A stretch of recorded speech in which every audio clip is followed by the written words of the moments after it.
Estás escuchando Milenio 3 por Aluka Nanica. 2 y 8 minutos, 1 y 8 minutos en las Islas Canarias, 3,4,5 grados aquí en el centro de Madrid, en la Gran Vía. Esto es Milenio 3, desde el estudio 1 de la cadena SER. Cambiamos de rumbo, nos vamos de esa tierra mágica, tal y como nos ha contado Pablo Villarrubia, del África, aunque no nos vamos muy lejos, porque en África también hay animales desconocidos. Yo tengo un libro entre mis manos, un libro que además tenía ganas de tener hace tiempo, porque yo creo que muy pocos en España se han publicado con tantos documentos, con tantas fotografías, con tantas historias que yo desconocía. La verdad es que algunos de los animales y algunas de las imágenes que no había visto nunca me ha apasionado leyendo este libro. Además es de buenos amigos, creo que nos están escuchando ya desde Radio Club Tenerife. Tenemos a David Helen y también a José Gregorio González. Buenas noches, chicos. Buenas noches, Carmen. Buenas noches. ¿Cómo estáis? Hombre, pues absolutamente alucinados con todo lo que estaba contando Pablo hace un rato, ¿verdad? Muy sorprendidos porque, bueno, a fin de cuentas es un archipiélago ese que pertenece a la Macaronés, igual que Canarias, y bueno, nos sentimos abrumados, ¿no?, en cuanto a lo que contaba. Y por otro lado, encantados también con el libro, ¿no?, con esta obra que está llena de colores y de fotos. Algo más calentitos que en Madrid. Sí. Sí, ¿verdad? Bueno, David, ante todo, enhorabuena que has sido papá esta misma semana, ¿no? Ay, como cuál es la noticia. Eso sí que es una experiencia misteriosa, ¿verdad? Sí, eso es todo un mundo mágico por descubrir, evidentemente. Bueno, vamos a hablar de el gran libro de la criptozoología que os ha publicado la editorial EDAF. Además, fíjate, yo como conozco mucho al dueño, a José Antonio Fossati y a Sebastián Vázquez, pues me voy a permitir el placer de sortear 3 libros. Vamos a sortear 3 libros. Carlos, volvemos a repetir las vías de contacto, ¿vale? Sí, nos pueden enviar los mensajes al 7640 con la palabra milenio más lo que queréis contarnos, y también los podéis enviar unos correos electrónicos a milenio3 con número @cadenaser.com.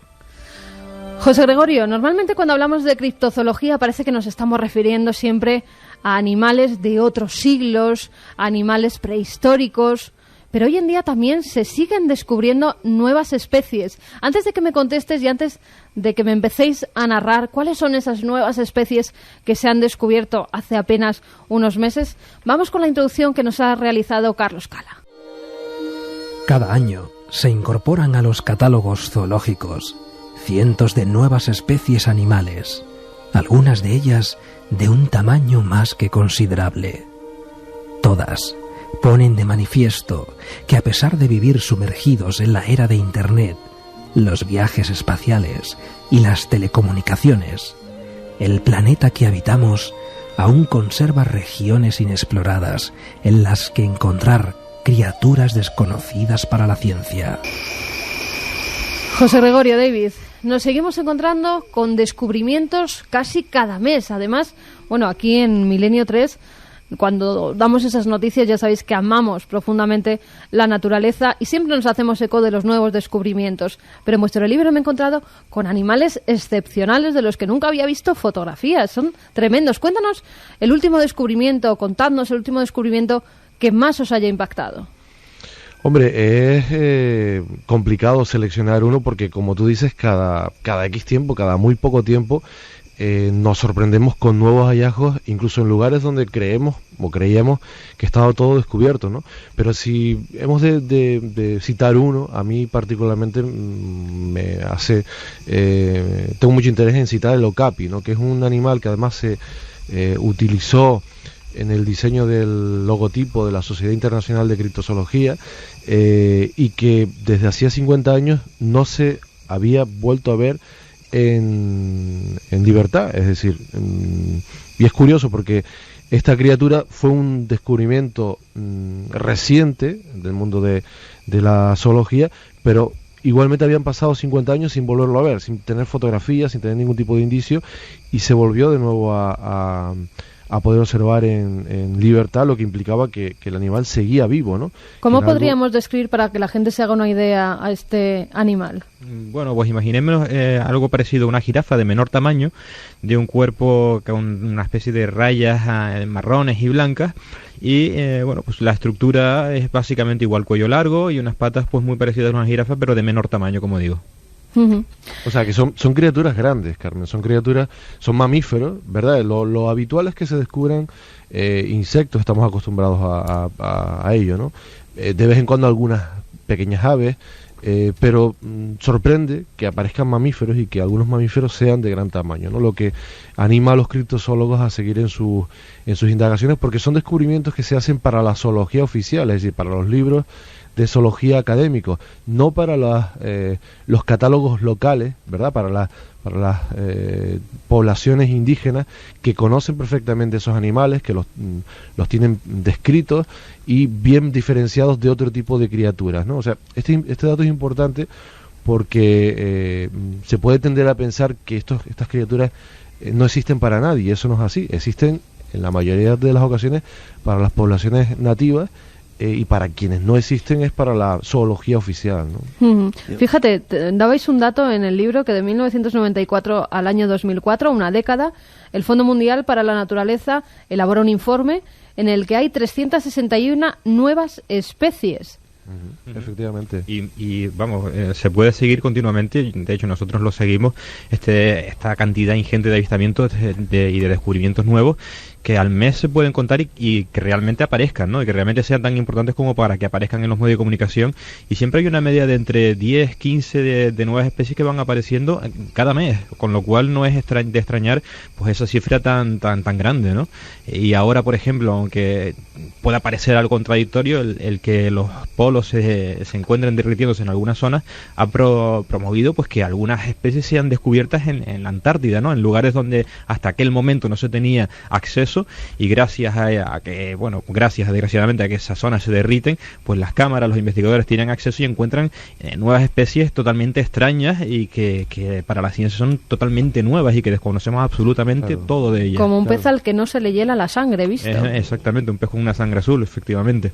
Estas cosas van a ser cada vez más frecuentes, un poco por lo que decía David, ¿no? Es decir, los cambios medioambientales que se están dando, la invasión de los ecosistemas en determinadas regiones del mundo va a provocar un desplazamiento de las especies conocidas y también de las que no conocemos. Por lo tanto, estarán más expuestas en algunos casos a los ojos de los foráneos, y es probable que nos vayamos sorprendiendo con nuevos descubrimientos que, por un lado, pues lógicamente van a alegrar a los zoólogos y por supuesto van a dar esperanza a los criptozoólogos, pero por otro lado van a ser un indicio de que efectivamente se están cambiando las condiciones planetarias, y que es un fenómeno, digamos, que forzado. Ya no tiene que ir el explorador en busca de las nuevas especies, sino que las nuevas especies se exponen en lugares en los que no son habitualmente visibles, ¿no?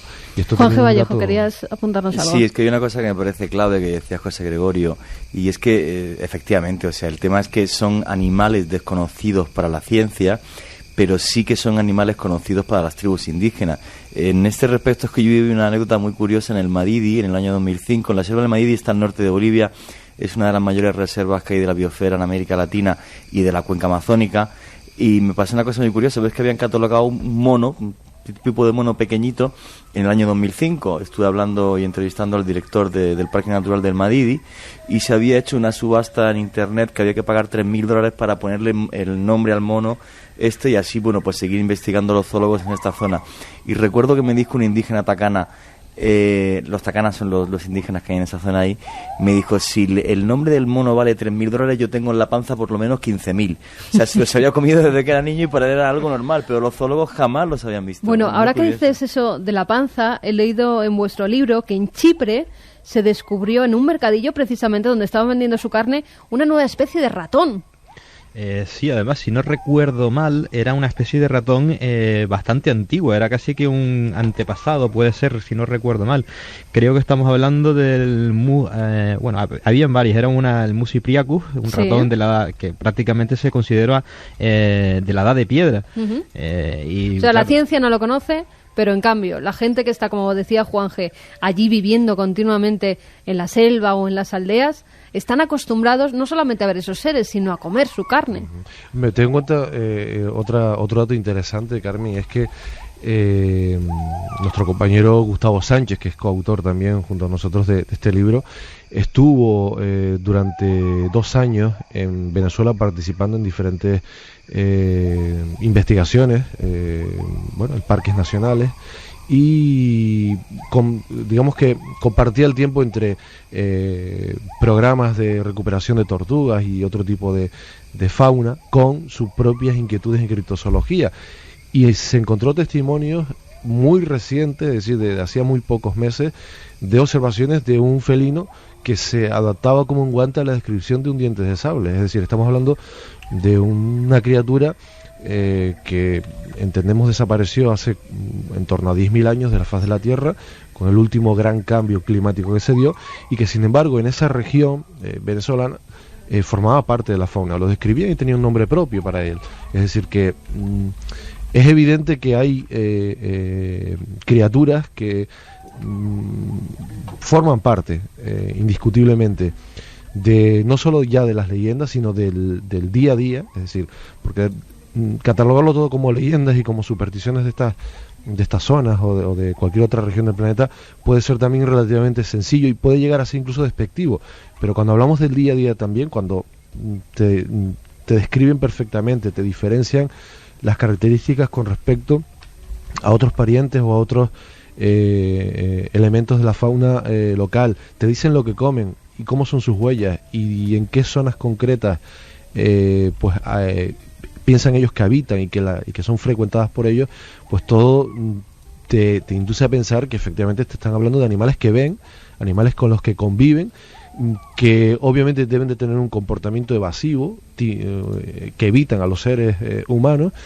Tal vez ahí también radique alguna de las claves de su propia supervivencia, pero que son reales, es decir, no son mitos, y no necesitan que estén sus nombres escritos en los libros de zoología para que ellos convivan con ellos, ¿no?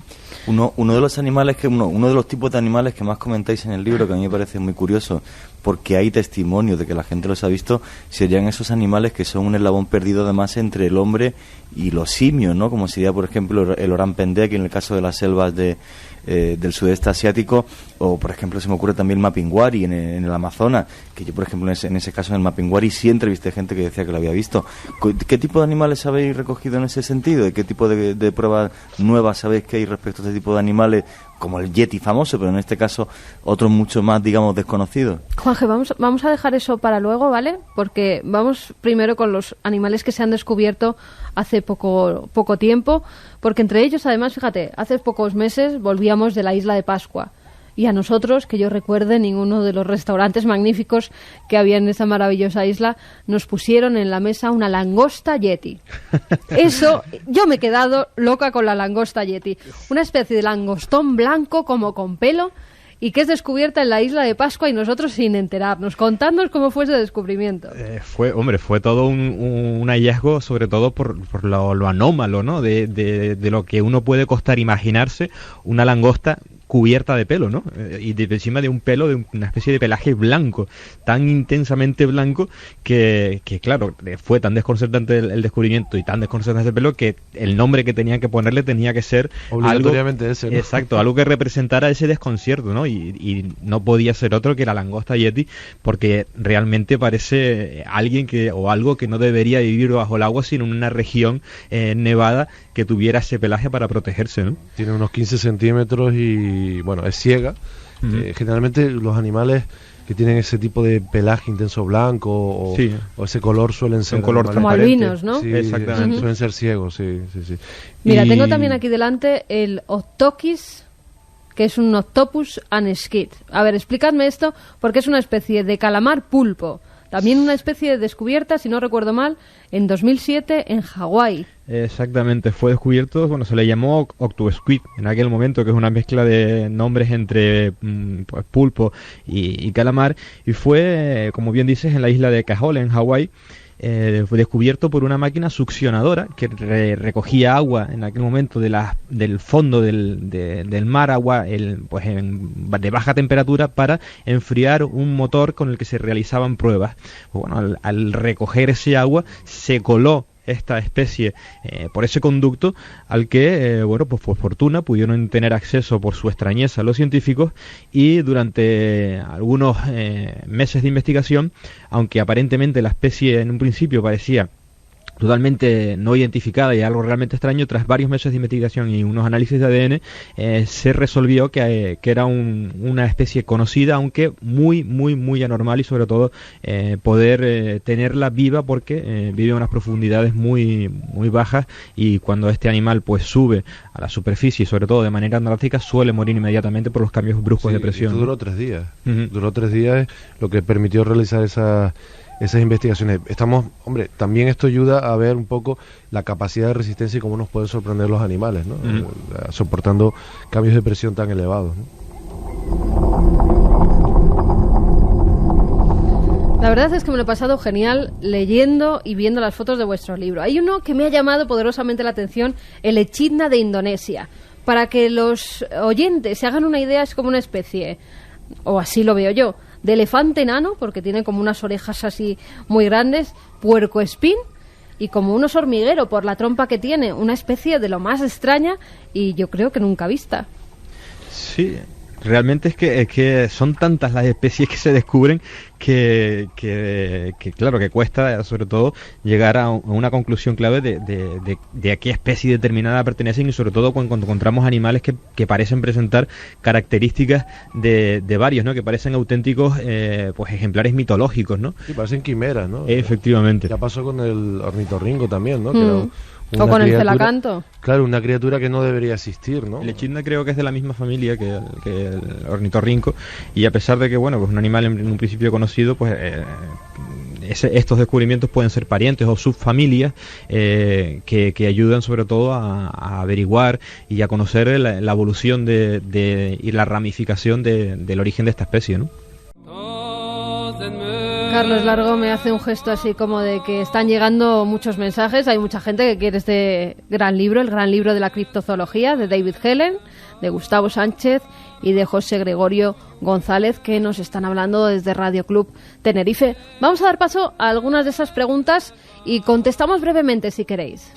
Miguel, por ejemplo, nos escribía al 7640 y nos decía: el lince antes un trofeo, hoy casi un fantasma, el hombre no cuida la naturaleza. Y mira que son bonitos, ¿eh? Me acuerdo cuando estábamos en el Santuario de la Cabeza, que es donde todavía quedan algunos linces. Creo que en España hay apenas 200 linces, no quedan nada más. Linces ibéricos son muy pocos, es uno de los especímenes dentro de la lista roja de especies en grave peligro de extinción. Y bueno, últimamente, incluso esta semana, me parece que se hablaba de que había una muy lenta, pero relativa recuperación de esta especie, por lo menos en lo que es la península ibérica. Lo que ocurre es que, claro, en lo que es el desarrollo del ser humano, hace que, bueno, pues carreteras pasen por donde no tengan que pasar, por dentro de parques nacionales, porque es inevitable.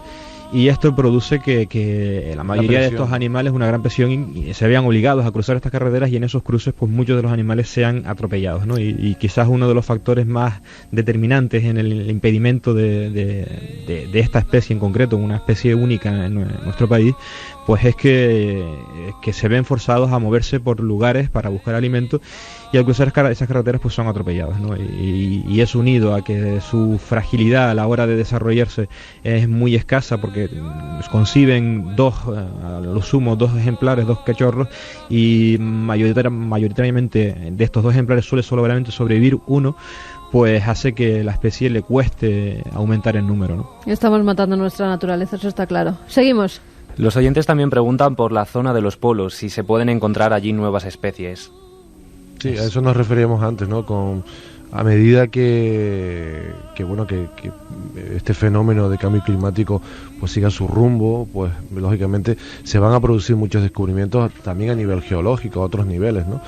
Y de manera indiscutible encontraremos nueva fauna, tanto en las aguas como en la superficie, y además el efecto dominó al que antes nos referíamos, ¿no? Que es el provocado por el desplazamiento de especies fuera de su hábitat, viene también muy determinado por lo que ocurre en los polos, ¿no? Vamos a dar varios mensajes seguidos, Carlos.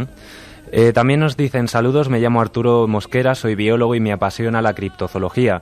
Me está encantando el programa, un abrazo a todos y ánimos a Iker. Muchas gracias, Arturo. Santi desde Cádiz nos dice: qué alegría escuchar a estos dos compañeros, la naturaleza nos da otra lección y se reinventa a sí misma. Un abrazo, compañeros de la nave. Y también nos preguntaba Monse desde Madrid: ¿por qué creéis que hay especies desconocidas? ¿Quizás porque las forman muy pocos miembros?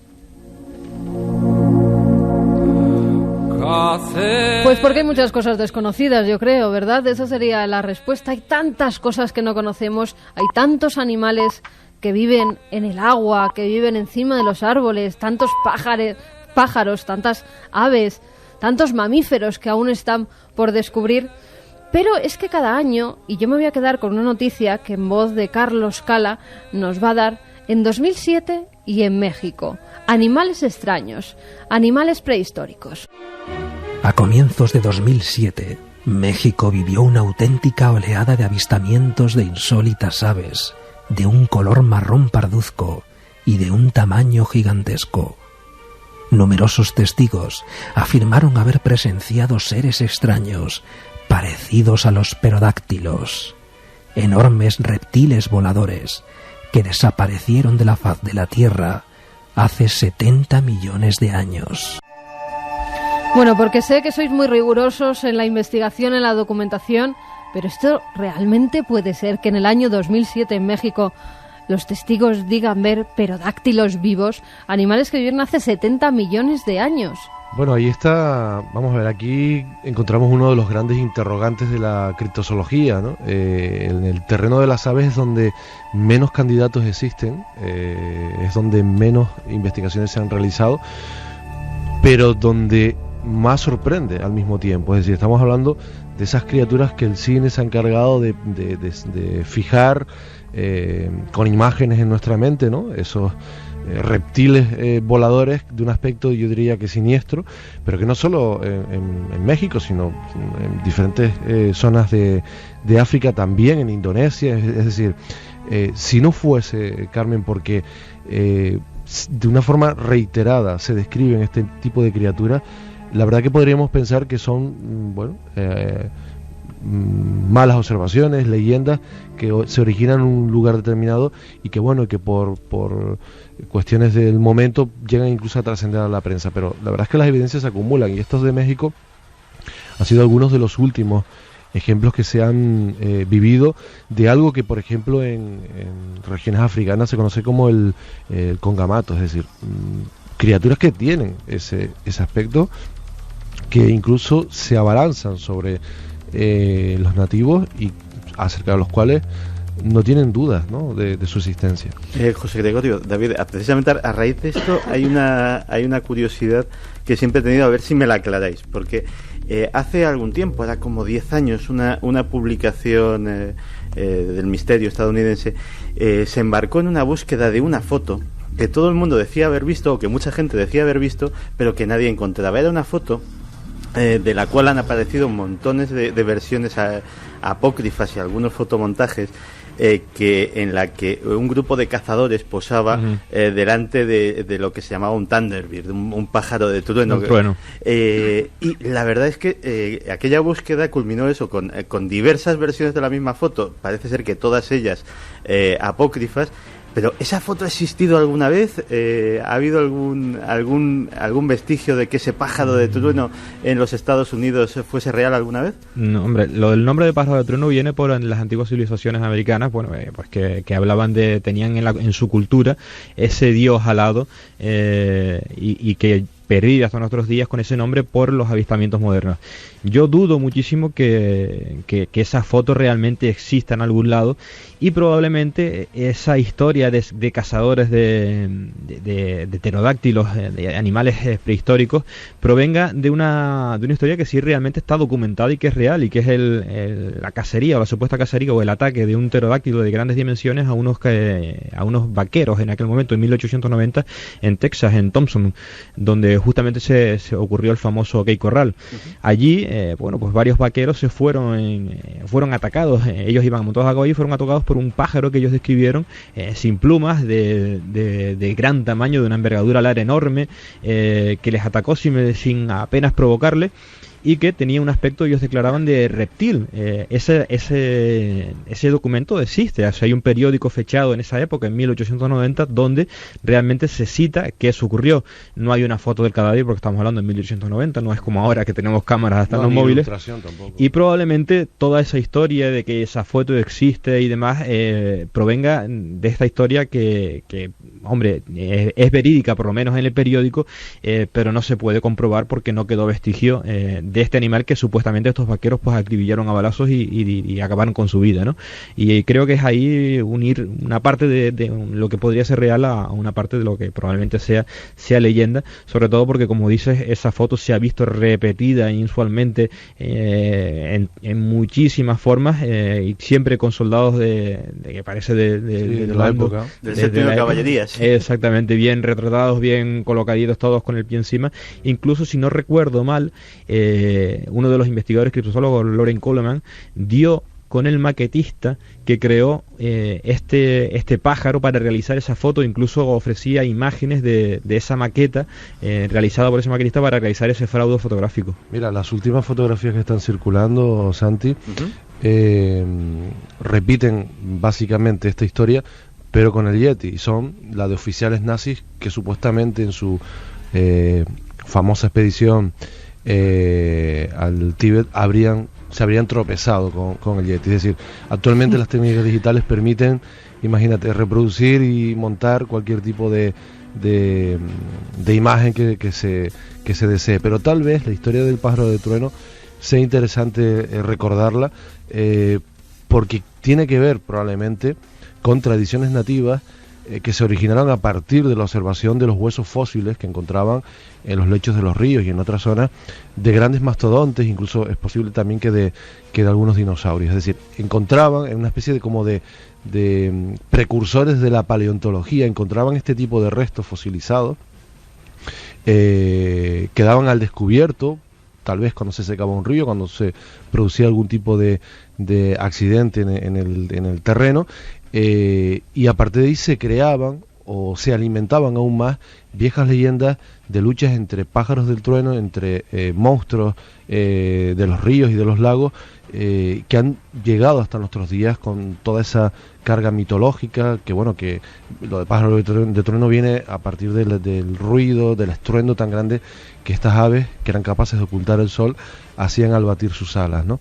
Es decir, que hay, a pesar de que pueda haber un mito, hay detrás un componente tremendamente interesante que arroja luz también sobre el origen de algunos animales míticos, ¿no? Y en algunas cosas hay incluso pruebas tangibles que abren el debate. Incluso existe una grabación de una filmación de un supuesto pterodáctilo o ave gigante, por su inmenso tamaño, que ha llevado pues a que los especialistas en aves se encuentren divididos por no saber identificar ese espécimen que aparece en esa filmación grabada, que, como digo, pues ha despertado la polémica y ha dividido a los especialistas, ¿no?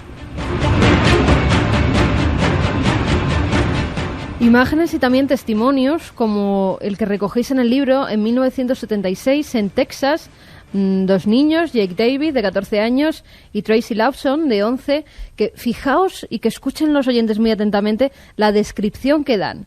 Medía al menos 1,5 metros y era realmente oscuro, pero sus ojos tenían un rojo intenso. La cabeza no tenía ni plumas ni pelo, y su cara era semejante a la de un gorila, pero con un pico del tamaño de un palmo. ¿Pero qué ser es este? Esto no es ni un pterodáctilo de Jurassic Park ni nada. Esto es como una especie de monstruo volador. Sí, hombre, recuerda, hay que tener en cuenta que estamos hablando pues, de una zona que es América del Sur, donde existe el pájaro de mayor tamaño del planeta, que es el cóndor, y que, pues bueno, en ocasiones incluso el avistamiento de este animal puede ser confundido con el avistamiento de aves gigantes, ¿no?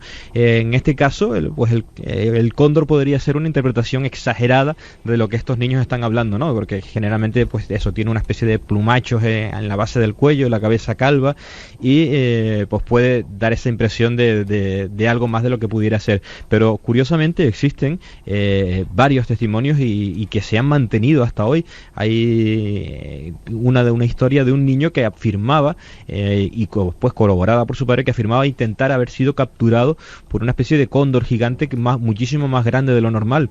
Y yo he visto testimonios de este, en aquel momento era un niño de 7, 8 años, pero he visto testimonios en diversos documentales de este hombre con 35 años o 40 años, en los que seguía reafirmándose en que aquello había ocurrido de verdad, en que un pájaro de gran tamaño había intentado levantarlo del suelo y ante la imposibilidad y su lucha pues había desistido y se había ido, y permanecido a la vista de tanto de su padre como de él mismo en la copa de un árbol hasta que desapareció, ¿no? Con lo cual estamos hablando de que realmente hay testimonios que son dramáticos para las personas que los viven y que manteniéndose años después pues son dignos de toda credibilidad, ¿no? Claro, la cuestión es encontrar algún tipo de explicación, digamos, racional, convencional, cuando se dan este tipo de casos. Aunque ocurra en Texas y esto esté pues a cientos o de kilómetros de las regiones donde habita, ¿no? En América del Sur ya el cóndor, siempre es más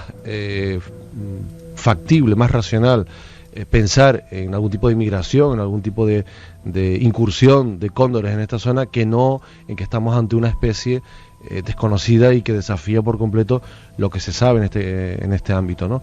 Por eso no deja de sorprendernos. También es verdad, Carmen, y esto hay que tenerlo en cuenta, que a veces ante una situación extraña, ante el desconocimiento, también podemos llevar a realizar descripciones de las criaturas que no se ajustan del todo a la realidad. Algo nos puede parecer más grande o nos puede parecer... Claro, desde el punto de vista de un niño de 11 años, claro, las cosas exactamente, cambian mucho. Exactamente. Por eso también hay que matizar muchos testimonios, sobre todo cuando se dan de una manera, digamos, que anecdótica, como pueden ser este tipo de casos, que es algo que cambia por completo cuando nos situamos frente a un misterio muy similar, pero que ha sido presenciado por muchas personas, que es el caso de los Ropen, ¿no? En Papúa Nueva Guinea, donde ya ahí sí que hablamos de una familiarización de la población con este tipo de criaturas que tienen toda la pinta de ser aves prehistóricas, ¿no? Claro, estamos hablando de otro contexto donde las poblaciones están mucho más familiarizadas con la fauna, donde este tipo de criaturas tienen un nombre perfectamente asignado y donde incluso en época reciente, bueno, con la democratización, digamos, de las nuevas tecnologías, pues se han obtenido incluso filmaciones tremendamente reveladoras, ¿no? Bueno, recuerdo la del rinoceronte, esa filmación, ¿verdad? El rinoceronte de Borneo, ¿puede ser? Sí, exactamente. Una especie pues tremendamente evasiva, prácticamente es imposible captarla, y cuando una cámara de estas que se coloca, una cámara trampa que se coloca en zonas determinadas que los investigadores, los científicos, los biólogos saben que, bueno, pues por esa zona es una zona de paso de animales, pues cae casualmente pasa casualmente por ahí un rinoceronte de Borneo. Esa imagen da la vuelta al mundo porque es tremendamente inusual ver este tipo de rinoceronte que vive en zonas boscosas, es de menor tamaño que el rinoceronte que tenemos en imagen comúnmente, que vive en África, y pues al ser algo realmente tan inusual despierta el interés de los medios, y esto hace que esa imagen recorra el mundo entero, y que a pesar de ser una imagen nocturna con rayos, con una imagen nocturna tipo de esa imagen, pues tenga una notoriedad tan importante y despierte todavía el interés de la sociedad en cuanto a animales desconocidos y pocamente vistos, ¿no? Bueno, pues pasamos ahora del cielo, de los animales extraños voladores, a la tierra. Yo me merendaba esta tarde con una noticia que a mí me ha dejado perpleja. Incluso luego hemos tenido un debate, ¿verdad?, en la redacción, de dónde se tendría que implantar ese ADN. Vamos a ver, la noticia lo que dice es: afirman poder clonar un neandertal con los últimos avances. A ver, explicadme vosotros esto. Y yo decía que a ver dónde encuentran la voluntaria. Porque Exacto. por mucho que sea inseminación o fecundación in vitro, ese embrión luego hay que implantarlo en alguien si queremos que salga adelante. Es que ese es el gran problema de lo que sería la clonación, ¿no? Entre otros muchos. O en el caso de obtener muestras de ADN de especies extinguidas, como por ejemplo el mamut es uno de los animales más hablados, primero había que encontrar exactamente un huésped que hospedara y pudiera procrear ese espécimen, y después evidentemente que en el caso del mamut, por ejemplo, hubiera un hábitat para él. Ese hábitat actualmente no existe, con lo cual habría que pensar hasta qué punto sería necesario clonar un mamut para que viviera en un hábitat que actualmente no existe. La intención de crear un neandertal, se complica la cosa. Se complicaría todavía, no solamente ya a nivel de ciencia y de lo que podría ser, sino también a nivel de qué representaría eso a nivel cultural, ¿no? Para efectivamente se complica. Las repercusiones son obviamente mucho mayores, pero bueno, que la ciencia puede, probablemente. Claro, pero se han ido al grano, ¿no? Es decir, ¿dónde encontramos a alguien? Sí, pero lo quieren mezclar con un chimpancé, bueno, sí, en fin, gorila, que mejor que no hagan experimentos con la gaseosa, que seguro que los hacen mejor. Y hablaba de los neandertales porque en vuestro libro, en las primeras páginas, me he encontrado con una historia de lo que oficialmente podían ser los neandertales, que se extinguieron, y hay testigos hoy en día que afirman ver a los almas o neandertales antiguos. Sí, todo lo que es la primatología de grandes simios, hablamos de Sasquatch, hablamos de Bigfoot, hablamos de almas, todo depende del lugar donde ubiquemos ese homínido, varía pues en tamaño, varía en el pelaje, el color, hábitos, zonas de alimentación, y evidentemente también varía el nombre porque varía la cultura, claro, que lo nombra, ¿no? Estaríamos hablando de tres grandes grupos, ¿no? Si hacemos caso miramos toda la casuística que existe a lo largo del mundo sobre primates misteriosos, podríamos encasillarlos, aunque siempre se nos quedarían flecos, en tres grandes grupos. Por un lado estarían los de gran envergadura, que se relacionan con los Gigantopithecus, luego estarían este grupo de los neandertales, y después habría otro grupo más que estarían teóricamente emparentados con descendientes del Homo erectus. Fíjate si estamos diciendo auténticas atrocidades científicas, ¿no? Cualquiera de estas especies está extinguida, ¿no? Pero sin embargo, la criptozoología, a partir de los datos reunidos de la casuística, propone que pueden seguir existiendo. Así que se han podido adaptar en determinadas regiones y seguir sobreviviendo y llegar hasta nuestros días, ¿no? En el caso de los neandertales, pues los principales casos, principalmente en Asia, ¿no? Bueno, en Mongolia, por ejemplo, ¿no? Sí, pero hay una cosa, José Gregorio, si ahora, por ejemplo, que estás hablando de esto, que yo pienso que es lo que más polémica da en la criptozoología, y te comentaba al principio lo que más polémica da y lo que más interés social demanda, el que quedara algún tipo de eslabón perdido, porque no tendría por qué ser algún tipo de homínido antiguo, sino simplemente algún homínido que no haya catalogado la ciencia, como pasó, por ejemplo, hace poco en la isla de Flores, los homínidos que se han catalogado. Pero lo que te comentaba al principio, no sé de los casos que habéis investigado vosotros, o de las noticias que tenéis, el que os puede parecer más verosímil o más curioso, porque yo, por ejemplo, te comento los dos casos que yo quizás conozco más de primera mano. Uno, porque estuve en el lugar, que es el caso del mapinguari, que sería pues un homínido, que es que además la gente es que lo describe igual, los que lo han visto, que huele una peste horrible, que tiene un pelo de color rojo, que mide algo más de 1,80 m, que es muy escurridizo. Pero bueno, es que estoy hablando por ejemplo, de los biólogos que hay en Bolivia, en la zona que hay de frontera con Perú al sur, que comentan que tienen cientos de testigos. Yo entrevisté a testigos del avistamiento de mapinguari y de gente que ha visto huellas de mapinguari en Madrid. Pero por ejemplo en España se hizo una expedición muy curiosa buscando el Orang Pendek en Vietnam, en las selvas de Vietnam, con huellas físicas de ese Orang Pendek. ¿A vosotros qué caso os parece más curioso o qué noticias hay de algún tipo de animal que penséis que parece más verosímil en esta parte de la criptozoología, que digamos es la que más misteriosa es y más interés social demanda? Y más fraude tiene también, porque esas filmaciones de yetis o esos cascos craneales, ¿verdad?, que dieron la vuelta al mundo. O recientemente el fraude que hemos vivido en Estados Unidos, que fue un auténtico boom mediático a mediados de año, cuando, bueno, pues dos presuntos un ex policía y otro un activo, pues afirmaban haber cazado un Bigfoot que tenían congelado, y que realmente después de una rueda de prensa convocada que se ofrece, que se citan todos los medios de todas partes del mundo, pues se anuncia casi que a bombo y platillo que se tiene un Bigfoot congelado. Se tiene una semana en vilo a la comunidad científica, a los medios de comunicación, y al final lo que resulta todo es un muñeco de plástico metido en un cubo de hielo. Esto evidentemente no ayuda absolutamente para nada a la criptozoología y desacredita muchísimo, y sobre todo porque, como bien dices, es uno de los temas que más interesan, es el tema quizás más cercano al ser humano y también el que es más fácil de falsificar, sí, porque estos por lo menos los meten en un cubo de hielo. Claro, hay algunas filmaciones que son dos tíos en pijama con pelos y que se esconden detrás de árboles. Pero es tremendo. Respecto a lo verosímil, por ejemplo, a los pelos que se encontraron de Oran Pendek en Vietnam, que no tenían catalogación científica como animal alguno, de eso no se habla y merece la pena hablarse de eso. No, sí, vamos a ver. Tú nos pedías un candidatos claro, auténticos. Mira, el Oran Pendek, que es el que lo has nombrado, es probablemente uno de los más firmes. En su entorno es donde aparece también el hombre de flores, es decir, donde se hacen este tipo de descubrimientos, más que aparece extinguido. Pero una larga tradición anterior. Exactamente, con respecto a este tipo de criaturas, y por lo tanto tiene muchas papeletas para ser una criatura que en los próximos años pueda ser descubierta. De hecho, hay permanentemente observaciones. Allí hay una periodista que llegó a esta zona y se quedó encandilada con ella, y desde entonces ha consagrado su vida a la investigación, que es Deborah Martin, que además recientemente aportó pruebas con sus cámaras trampa de nuevos animales que no habían sido descubiertos.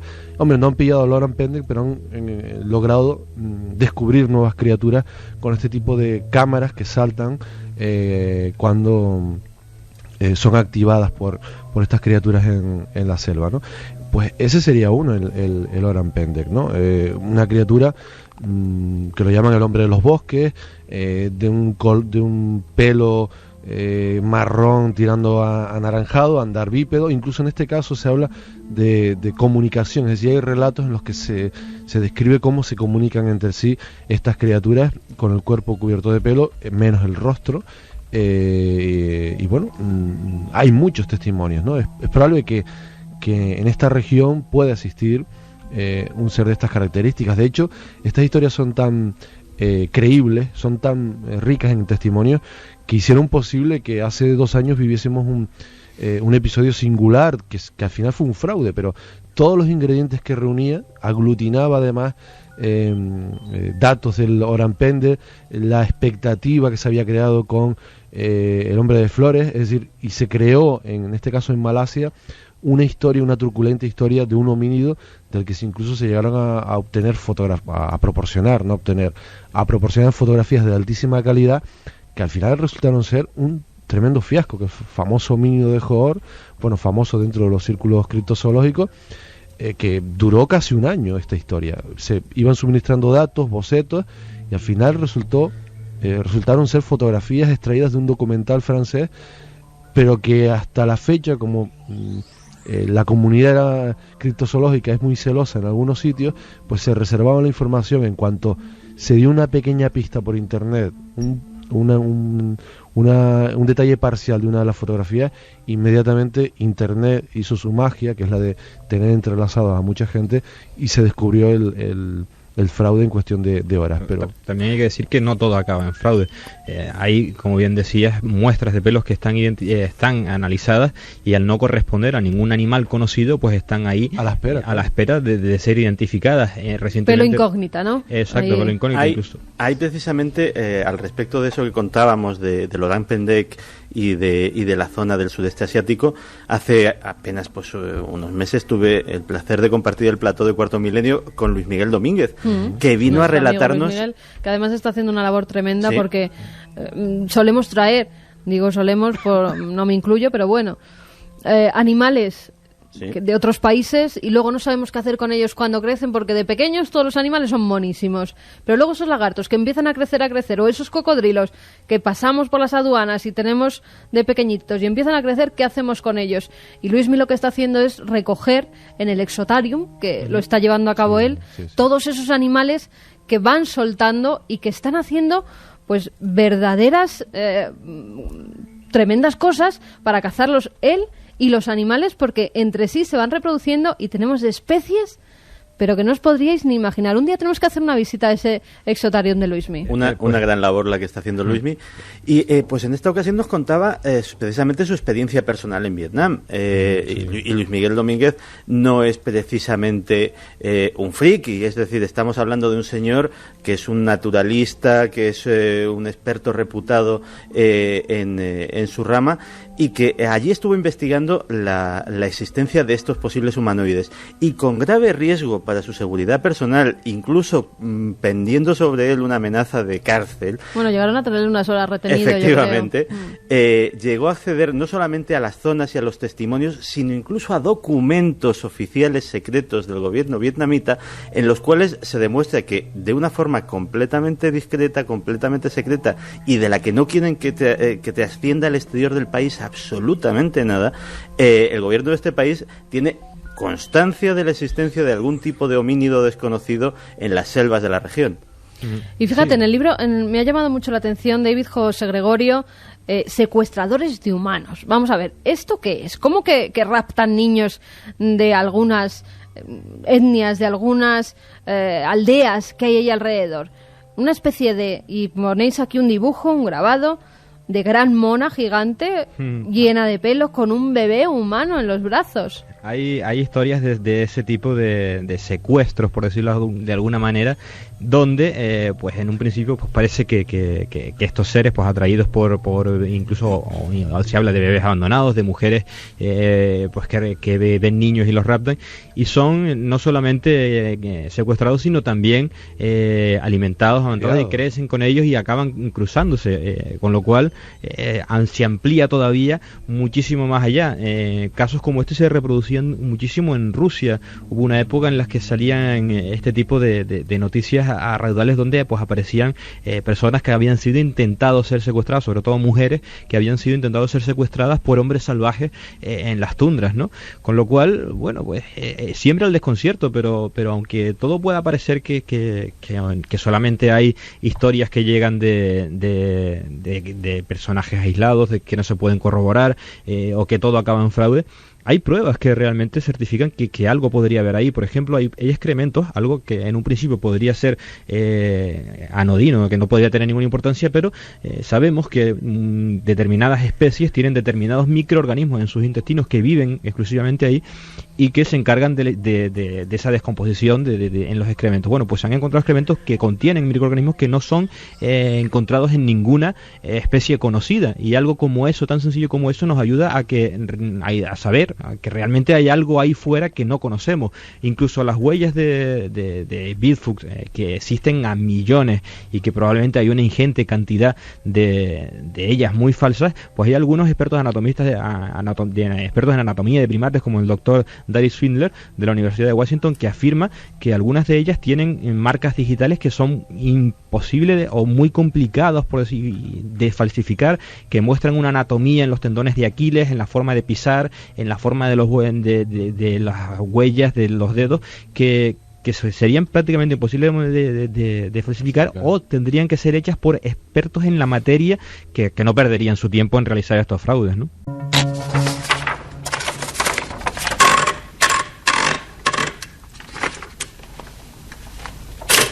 Desde hace días se vienen recogiendo informes de docenas de personas que han visto una criatura que no dudan en calificar como un dinosaurio. Según los testigos, el extraño ser tiene una altura de más de 3 metros. Su cabeza es similar a la de un perro y su cola igual a la de un cocodrilo. La psicosis ha llegado a tal punto entre la población que las autoridades han tenido que intervenir.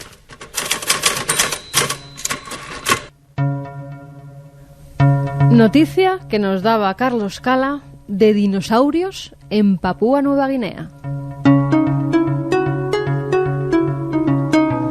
Estamos hablando del año 2004 y fijaos, yo le voy a pedir a Juan Ramón Hernández, que es el técnico de Radio Club Tenerife, que aguante unos minutitos más cuando empecemos las 3, las 2 allí en vuestro y nuestro querido Tenerife, en las Islas Canarias, porque nos queda por hablar de dinosaurios en Papúa Nueva Guinea, Dinosaurios, ¿contamos también lo que nos contaron en Chile, Juan G? Esos sí, dinosaurios por el desierto de Atacama. Sí, o otros en Nahuel Huapi, por ejemplo, en Argentina, en Patagonia. Venga, pues ahora unos minutitos con toda la información, con los informativos de la cadena SER, que como sabéis siempre cuentan las mejores noticias, y volvemos. ¿Os esperáis un ratito, José Gregorio, David? Claro que sí, encantado. Aquí os esperamos.